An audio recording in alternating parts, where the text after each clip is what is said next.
A very good morning, students. Hope you all are fine and good.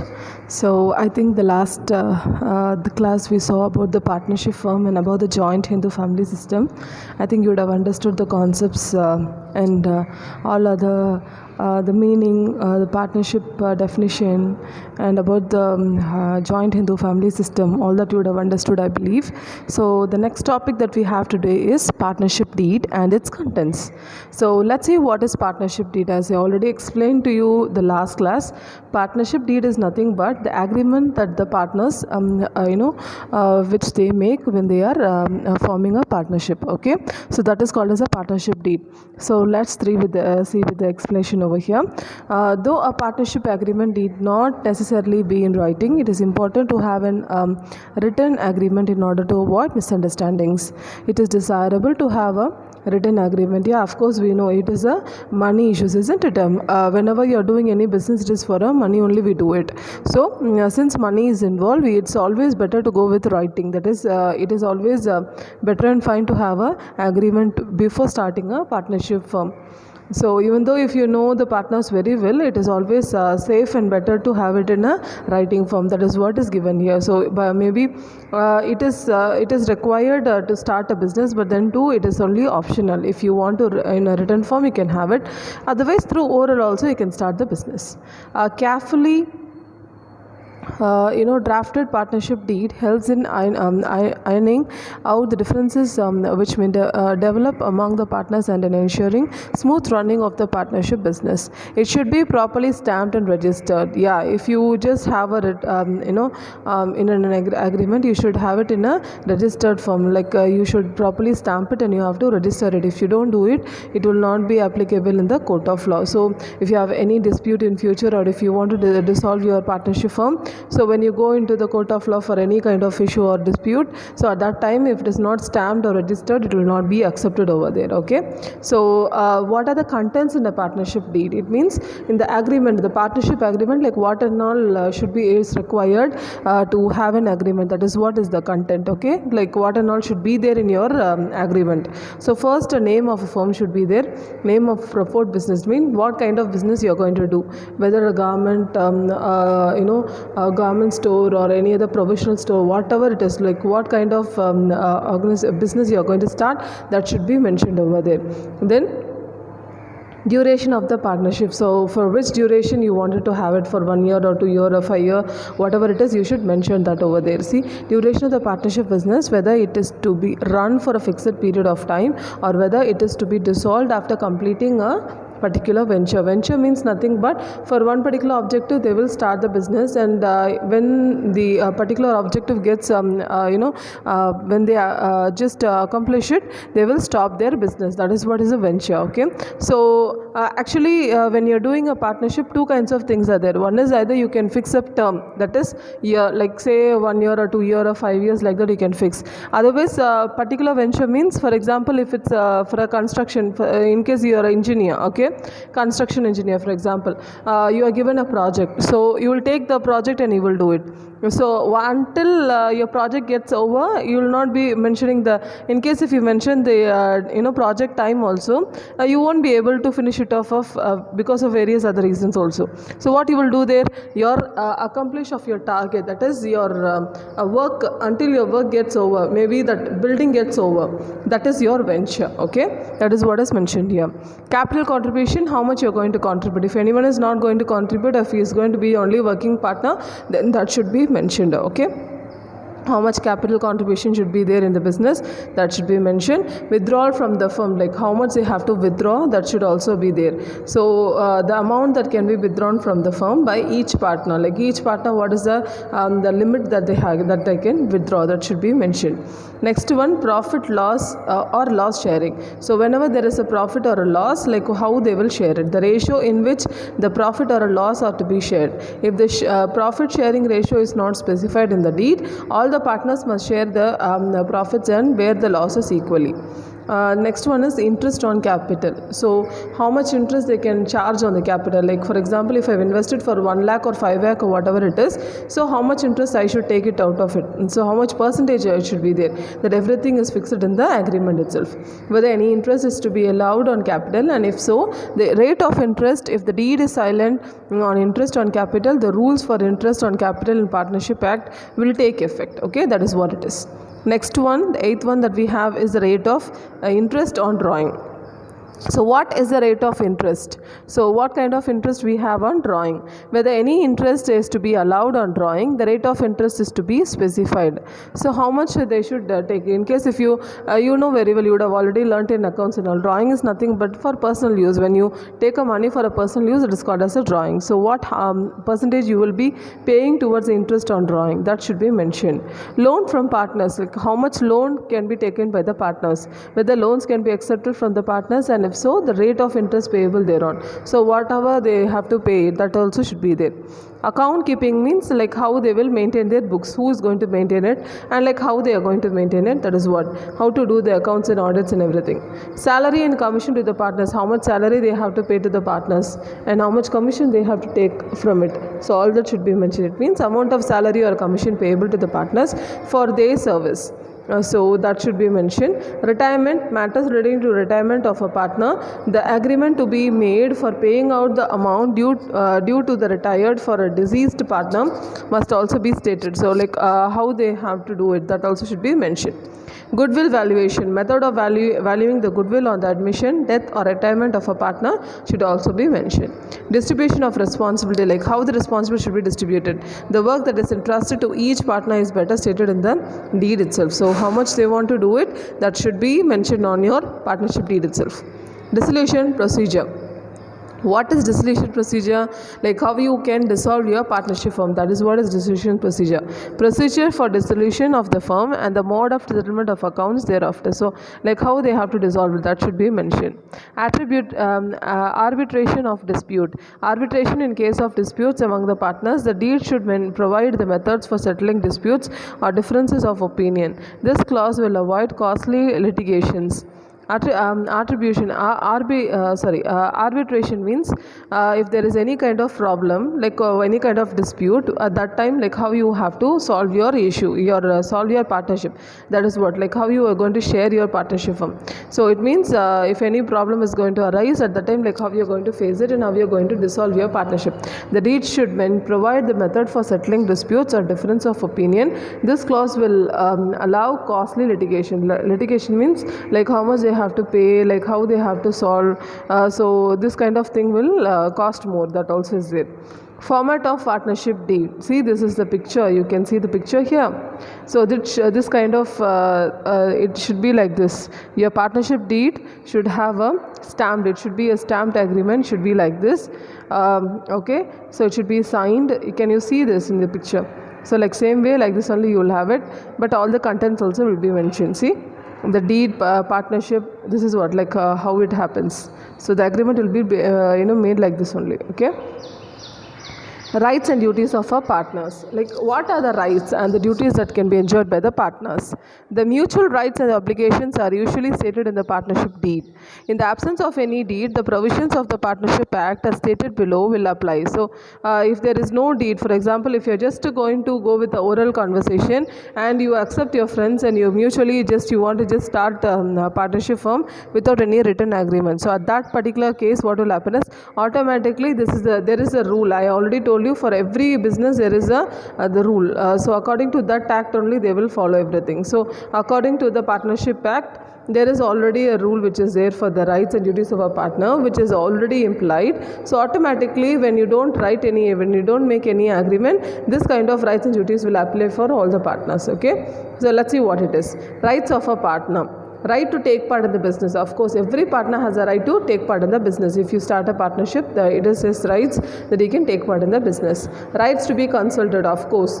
If 5 members are there, all the 5 members should consult each among to do take one decision, because all are liable for the debt, isn't it? So they need to consult, and then they need to take the decision. That is also there. Then right of access to books, records and documents, of course. So if you are a owner of a business, then you should have the rights to access your business and books, records, everything, right? So that right should be there. Rights to share the profit, of course. Whenever you earn a profit, you should be able to share the profit. That right should be there. Rights to receive the interest. It means, so in case if you pay any money, say for a drawing, or if someone is going to take a money withdraw for drawings, so that interest you should be able to take it off, get it off. Or if it's from the capital, that also he has the rights to get the interest because from the capital also. That is what. See, a partner has the right to receive the interest on loans advanced by him to the firm the agreed rate, and where no rate in stimulated interest, that is, if there is nothing is mentioned, then they have to take it for a 6% per annum for loans. Okay. Rights to be indemnified. What is indemnified? Every partner has the right to be indemnified by the firm for all the acts of the other partners. In the ordinary course of the business, he has further rights to receive back any amount spent by him on behalf of the firm. Only thing is he must have acted prudently. For example, if the other partners are not there at that particular time, okay, so you are going to pay the money for example, any damage or any machine is not working. What you will do? You are a partner, you will just go call a technician, you will get the problem rectified. So only then your production will go on, isn't it? So you can't wait for your other partners for that time. So what you will do, you will pay the money for the technician, you will get it rectified, and then you will go and have the receipt. You will just give the bill, and then you will collect the money from your partners. Okay, that is what. The next one, right to use the partnership property for the business. So what is this? And then the right to use the partnership property for the business, like how to use the partnership property. If you want to do a partnership, you want to use the partnership property, like how you will use it. Every partner has a right to use a partnership property for the purpose of the partners. So they have the right to do it, and for the purpose of the partners means they want to use it, isn't it? They should have the rights. If you are a business, you are an owner, then you should have the right to use the property in the business also. Then only you'll be able to work towards a business, isn't it? So right to retire, like you will have the right to retire also. In case if you are an old person, every partner has a right to retire as per the terms of the deed or with the consent of the other partners. In case of partnership at will, he can retire at any time by giving a prior notice to the other partners. The next one is right to continue. Of course, you even have the right to continue if you just want to continue the partnership. Every partner has a right to continue in the firm. He cannot expect in accordance with the partnership deed. So in case if you want to just continue the partnership deed, he can partnership business, he can even do that also. That is his own rights. So he can convey this to the other partners. If they also accept, again they can make a new agreement, and then they can continue their business. Duties of the partner, like we saw still now we saw the deed, what is partnership deed, what are the contents of a partnership deed. Then next we saw the rights of the partners, isn't it? Now we are just going to see about the duties of a partner. Let's see what are the duties of a partner. So duties of a partner, of a partner is duty to carry on the business. Every partner has to carry on the business of the firm to the maximum advantage of the partners. Duty to be true, that is duty to carry on business means they should have they should run the business, isn't it? That is what the duty to carry on the business. Duty to be true means they should be truthful. Of course, when you do any business, all the other partners also should be truthful to you. If not, you can't run the partnership. That business cannot exist, isn't it? Duty to render the true accounts. Of course, they should render whatever the accounts is there, they must render it in a truthful manner. Duty to indemnify the firm. Every partner must indemnify the firm for any loss caused by his fraud or willful negligence in the conduct of the business. So every partner must indemnify the firm for any loss. If there is any loss, what they must do? They should just pay to. They all join together. They must rectify the issue, and then they must. If there is any fraud also, they must neglect everything, and then they must continue the partnership. That is what. See, all the partners are not like the same. So one will be very efficient and the other will not be more efficient. So in case if he is doing any work, one particular partner is doing any work, and because of that particular act, if there is any loss, then what will happen? Then you must pay for the debt, whatever is because of that particular issue, like whatever the loss which has acquired, you must share for that. Duty to share the loss. It means you must share. If there is any loss also, you should be able to share with the other partners. Duty to claim the remuneration. You must have the rights to claim the remuneration from the other partners. So no partner, including a managing partner, is entitled to any remuneration for the work done by him unless there is an agreement to the contrary. So if you want to claim a remuneration, that should be mentioned in your partnership firm. If you want to have any salary for every month in a partnership firm, then that should be mentioned in your agreement. If not, you can't have any kind of remuneration at all. That is what. Otherwise, you should just wait for the profit only. Okay. Duty not to use firm's property for personal use. Of course, we know very well. So if it is a partnership business, then you must have it for you must just run the business, and then you should wait for the profit, and you must not use it for your personal use, or if you are going to withdraw for the personal use, you must not use it also. Okay, that is what. So you must abide to the rules and regulations according to the agreement. That is what. The next one is duty not to carry on competing business. What is not to carry on competing business? No partner can carry on a competing business. If he does so, he should surrender to the firm all the profits earned by him in such business. No partner is allowed to earn secret profits. It means, for example, if I have a garment store, okay, I start a partnership firm, I open a garment store. In case if I don't know anything about the business and all, but when I start the business after getting into the partnership firm, I very well know about like how it works and all, isn't it? So what I will do, I will go and take the help of other, after getting the knowledge about it, I will go outside, and if I have a separate business, same kind of such business, if I start and if I earn any profit, in that particular case, then I should share the profit also to my other partners, because you're getting the knowledge from this, isn't it? Because you're already into a partnership firm. At this case, you should not start the same kind of business outside. If you're going to do that, that is called as a secret. If you're going to earn like that, then that is only the earning the secret profit. Okay. Duty to act within the scope of his authority. What is duty to act within the scope of his authority? Means having the rights. Within the rights, you must run your organization. That is what duty is assigned to you. According to that, you must do your work. A partner must act within the scope of his authority. What work is given to you, what right is given to you, according to that, you must do your work. Duty to consult other partners before signing or transferring his interest in partnership. So if you want to just take information, you must first before taking any decision, you must first consult any other partners, and then before signing or transferring his interest in the partnership, before giving any interest, or if before giving any kind of transferring the interest, you must just transferring the interest is nothing but just giving your work, transferring your business to other friends. For example, you say that I want to just exchange my partnership to the other friend.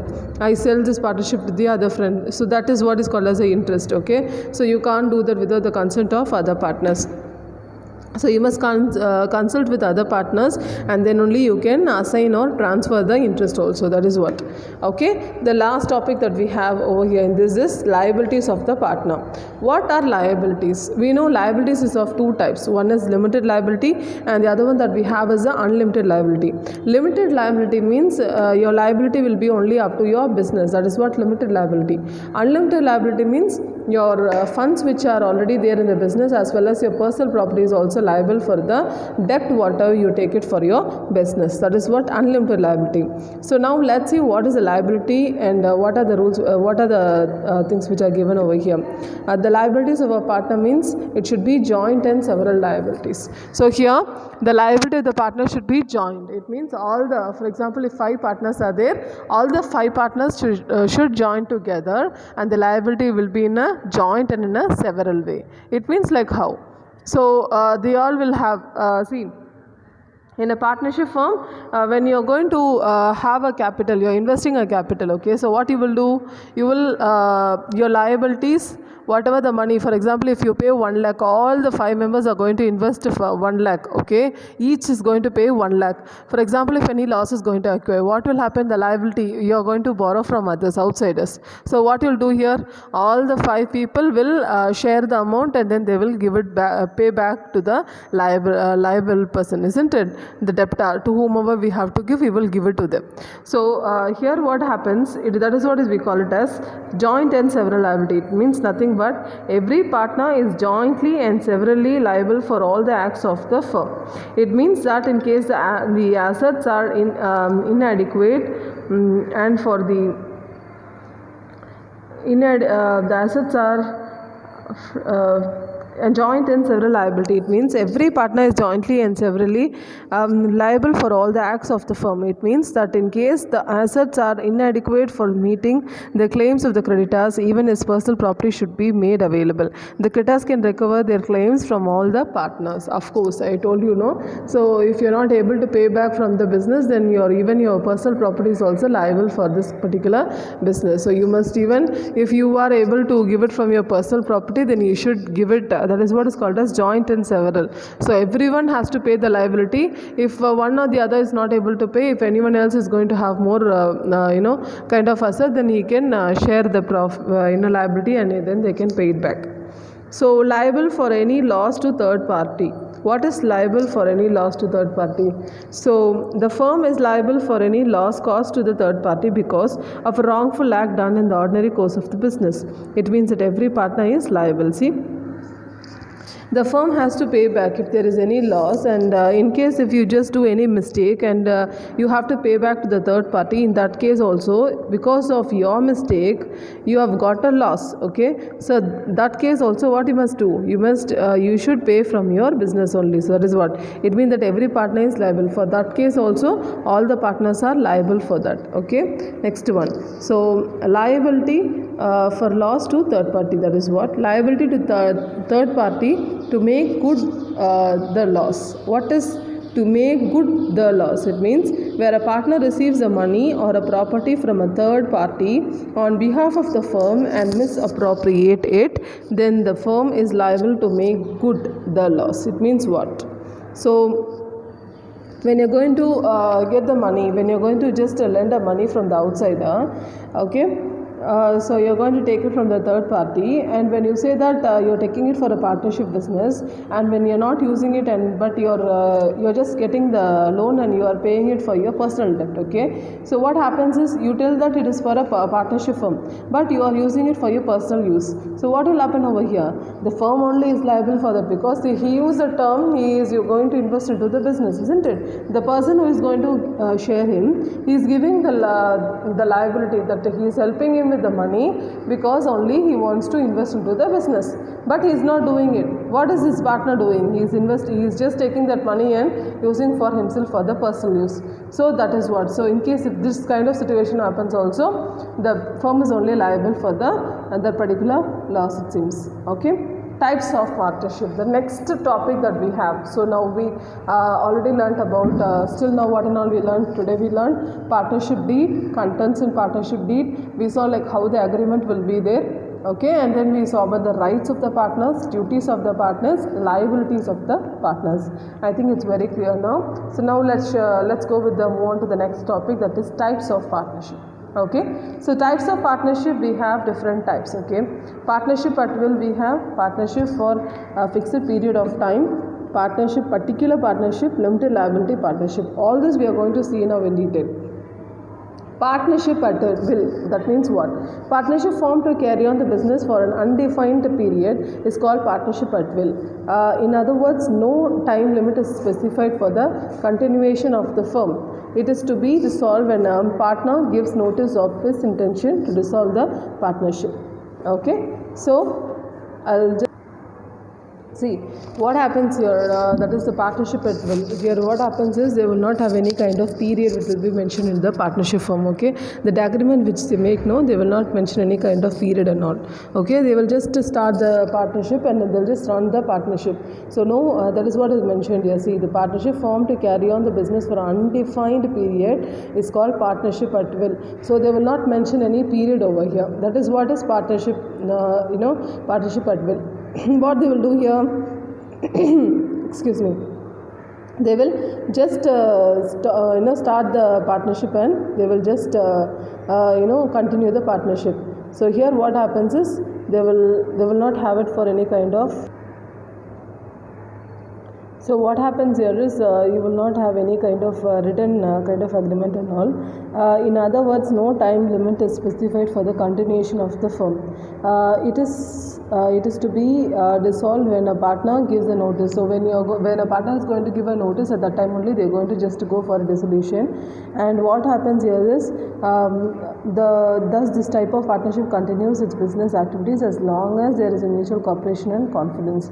So when they are just going to have a confidence, they just want to continue the business also. That is what is called as a partnership at will. So here they are not just they are not going to mention the time period like when the partnership is going to go for an end. But in case when they are running the business, if they want to stop the business, then if the consent of all the partners is there, then they can go for the dissolution also. That is what the partnership at will, okay. That is with their intention. That is what is will. Partnership for a fixed period, it means what? So for one particular period they will have the partnership. I already told you one example of a construction and all, isn't it? For example, what shall I say? For example, if there is a contract, okay, I'll give you one work and that work is only for 3 years. So that is a particular, that is called as a fixed partnership for a fixed term. It means you are going to work only for 3 years, means that is a partnership for a fixed term. And see, where a partnership is formed for a definite period of time, it is known as a partnership for a fixed term. The partnership for a fixed term comes to an end on the expiry of the stipulated period, but if the business is continued even after the original fixed period, it automatically becomes a partnership at will. As such, it will be terminated at the will of any partners giving notice of his intention to do so. So in case if you just want to stop the partnership also, here also if other partners will to just come out of the partnership, even though agreement is there, even though time is there, when they just want to come out of the partnership, they can also do it with the consent of other partners also, okay. That is what, by giving a notice also they can terminate it. That is what. Particular partnership. This is what the example of a construction which I told you. So I already told you two kind of things. We call the term as joint venture. Joint venture means nothing but your work, what kind of work you are going to do, okay. So if you have a particular time for one particular work, and after completion of that particular task, say building, construction of a building, okay, if you complete that building, then that is called as the completion of joint venture. That particular work gets over, and then you can your partnership gets over. Either two things are there. Particular partnership, two things are there. One is either the term gets over, otherwise the venture gets over. The term means, for example, construction of a building, I just mentioned 3 years. Within the 3 year also I can finish off that work. Or either that can fall on, or whichever. For example, if I construct a building, if I do it within 3 years, automatically my agreement gets over. If not, whenever my building is going to get over after 3 years also, my partnership will get over. So any kind of situation will be there. See there, when a partnership is formed to carry on a particular venture or business of temporary nature, it is called a particular partnership. Such a firm lasts so long as the business agreed upon is not completed. That is what I said. So when a time period is mentioned also, what happens? Your work is not getting over, your building is not over, then it means the partnership is not over. That is what. So the venture, that is what, okay. In other words, it comes to an end on the completion of the particular venture. If such a firm is not dissolved and it begins to undertake new activities not originally contemplated, the rights and obligations of the partners continue to be the same as in the original partnership, and it will continue till the partner gives a notice of his intention to dissolve the firm. That is what. So whenever you want to just dissolve, you have to give a notice, it seems. That is what the particular partnership. So here we saw the different types of partnership. One is partnership at will, Then we saw the partnership for a fixed term, then partnership for a particular partnership. Okay, so next that we have to see the last topic among this under this subheading is limited liability partnership. What is limited liability? Before and all in India we didn't have this limited liability partnership. It is otherwise called as LLP in short. So this kind of partnership was not available in India much before, but now after 10 years now we have so many organizations are there which even have the LLP kind of partnership. Okay, let's see. Limited liability partnership is very popular in the service sector and is a small scale business enterprises. Like how we can say, for example, I just run for example, a data source company. Okay, so what will I do when I want to have a data source company? I need systems and all, isn't it? I want computers, I want PCs, I want other services. Maybe I want telecom services, all that I want. So it is for a business. I need so many other services are involved in it. So what will happen here is they all will come for a business. See, they will just enter into this, and what they will do is they will help for the business, and they will get one part of amount paid towards them. That is what is a limited liability partnership. That is called as a service. They will only render service, isn't it? They are going to give you a service. Let's see. Limited liability partnership is very popular in the service sector and in the small scale business enterprises. Limited liability partnership means for paying the debt of the firm, only the assets of the business will be utilized and not the personal properties. It is prevalent among the popular professionals such as cost accountants, company secretaries, chartered accountants, lawyers, architects, engineers and doctors.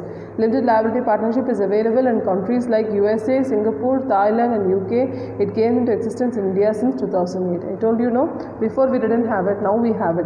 For example, so many engineers and all are there, isn't it? The cost accountant, then chartered accountant, all those people are there, isn't it? They're highly professional people. So what they will do is they will involve into a contract with the companies.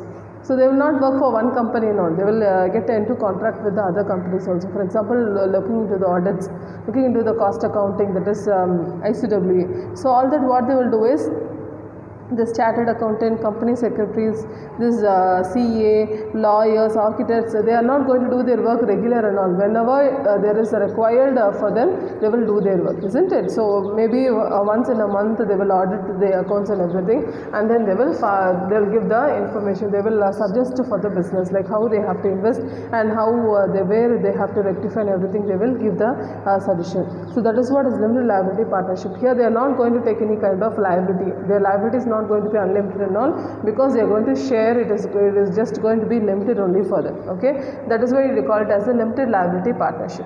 So the next topic is very interesting topic. It is nothing but the types of partners. But before we move into the topic, I think still here it is very clear. So today I'll just go for a recap. So next topic we'll see in the next class. Okay, so that is the types of partners we'll see in the next class. Okay. So still now I think it's very clear. The agreement that we made for the partnership firm, that is called as a partnership deed, and then we saw about the contents in a partnership firm, and then we went with the rights and duties of the partners, and then we saw the liabilities of a partnership.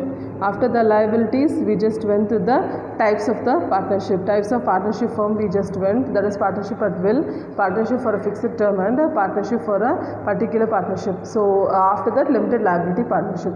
So these all I have explained to you. So please just read all lines line by line and understand the explanation. If any doubts are there, you can just come back to me.